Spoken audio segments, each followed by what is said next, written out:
So these people, it's all about friends chatting it up, going to the next event, meeting guys, girls, and you often have drama in your life. And there's nothing wrong with having a lot of social connections. There's nothing wrong with having a boyfriend or girlfriend. Not at all. But the problem is that there's this driving of needing to be connected to people so badly. And it stems from not believing that Jesus really loves you. He really accepts you.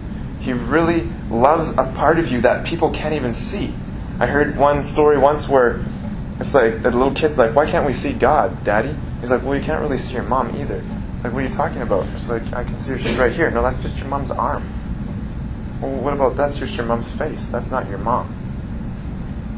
And it's like, there's a part of us that cannot be expressed by words, that cannot be expressed by our appearance, that God knows and loves, and He's the only one who ever will. And we can't get that from the social connections. And I would submit to you that the reason why you're constantly checking your phone and your MSN and all that stuff is because it's like, what are people thinking about me? Does someone still care about me? Is somebody thinking about me? Is somebody loving me?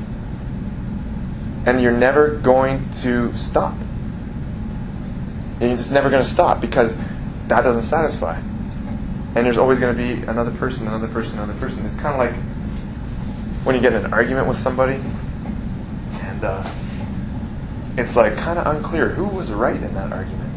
And so you go to everybody and you tell them the argument and you tell them what she said and they tell them what you said. And then it's like you're trying to gather this legion of people to support you. And it doesn't matter how many people agree with you. You tell the next person and the next person. And for guys, okay, I'm going to nail you with this one. It's the road rage. There's this guy who cut me off at the intersection today, and you tell everybody.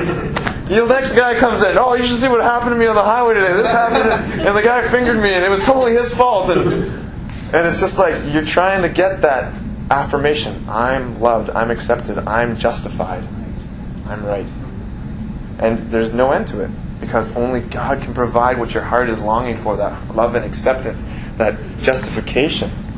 That justification. And I'll give you a couple of little tests for this, if you're the socially driven slacker. When's the last time you went to something, be it a Bible study, prayer group, or church, where there was no potential for socializing? Okay? That's a little tough. Okay. Have you ever... No, I used to go to First Baptist Church all the time. I would go in, and I would go, that's not necessarily a good thing, but at the same time, it's like... Let me explain. There's socializing for yourself, and there's socializing for other people. And that's what I'm getting to next here. So just give me a minute. When you're in a group, do you look for those who are left out, or are you always with the people that make you feel comfortable? Okay? And that's what I mean by socializing, as in like, who can I find to make me feel better now? Okay? So you're right. You got me. But this is what I mean more specifically. Okay? Because if we're always in our comfort groups, that kind of gives us away. It gives us away.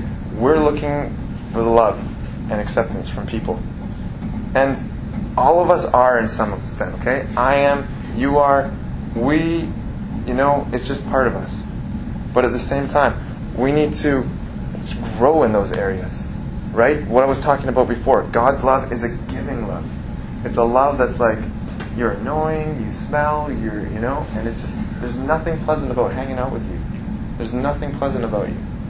But I want to be with you anyways. One pastor I know gave the example of hanging out with his kids. When he does something with his kids, there's absolutely nothing about doing something with his kids that's easier. There's absolutely nothing about doing something with the kids that's more practical, that's more economical. But he loves hanging out with his kids. Right? So often we see this view of God, if we can't be useful to God, then we don't want to be around God. We don't want to come to Him. We feel like a burden to God. I've got news for you. He's infinite and eternal. Of course you're a burden to God. But He loves you. Like, you're not a burden in the way that He's like, oh gosh, here they are again. Not that way. But you're not making things easier for Him. You're not making it so, well, I'm glad you came along, Tawmis, today. I thought that was going to take an hour. It only took 20 minutes. Thanks for your help. You're not like that to God. Okay? But He loves you and He wants to spend time. Just like the dad. It may not speed up the shopping trip to bring his kid along, but he loves spending time with his kid. Does that make sense? Hope so. Okay. So, to wrap this up, I think we need to take some time, turn off the MSN, turn off the phone, and when you're in your room doing homework, and you feel that antsy kind of like, oh my gosh, I got cabin fever, I've been in this dorm room for like 5 hours. Okay? Just stop, pray, remind yourself, thank you God that you love me. Thank you God that you're with me. Thank you God. Just start thanking Him, Read the Bible a little bit. Right? We are made for social connections, yes. But the problem is they're so easily rise above God importance in our heart. And they can't do that. Okay? Hope you hear me saying that. I'm not saying social stuff is bad, right? Nobody heard me say that. I'm saying that when it rises above God in our lives, that's when it's a problem. People who are socially driven show God is cool, but man's approval is life. We want to show that having people like me and love me is great, but God is life. That's what we want to show to people around us. That's what we want to show. Alright. There's this last category. I don't know if it's really a category or not, but I know there's some people out there that are like this, so I'm just gonna nail this. So, the future missionaries. I want to talk to the future missionaries. Now, these are the people that they come tree planting sometimes. They come to school and they're just like, yeah, I'm going this course and I'm going to China. I got to get this much money and I'm going to Mexico. I got to get this and I'm going to Africa. And it's just like, okay, cool. And I like those people, and that's a great goal. I'm not saying it's bad to have that as a goal. Not at all. But I have 2 warnings if you're that person or you lean that way or whatever. 2 warnings. First of all, what can happen to the people that are future missionaries is they feel like God owes them something. And now this is what I want to say. They think, okay God, I'm doing this all for you. I'm going on a missions trip. So when the essay fails, or the money doesn't come in, or something goes wrong, it's like, what's going on, God? I'm a missionary. Where's you're supposed to be helping me out here. I'm doing this for you. Why aren't you coming through for me? And when you do that, you reveal something really ugly in your heart. You weren't really doing it for God. You were doing it so that He would make things easy for you. If you were just doing it so that you loved God, then it wouldn't be about what He's doing for you. You guys follow me on that one? I see some confused faces, but we'll keep going.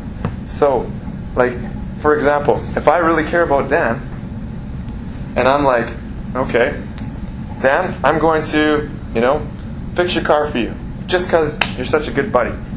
Okay? And so I fix his car for him and stuff like that, and I'm just like, and Dan's like, sweet, I'm going to Black Creek. And I'm just like, hey, I thought we were going to hang out this weekend. He's like, no, sorry, man, I had to go to Black Creek. And it's like, well, if I am bitter towards Dan, and I'm like, no, you have to hang out now. Was I really doing it just because he's my good buddy and stuff? No, I was doing it to control him. I was trying to control Dan by fixing his car. Not that I could fix cars better than Dan. Yeah, but anyways, yeah, I don't have nearly enough duct tape.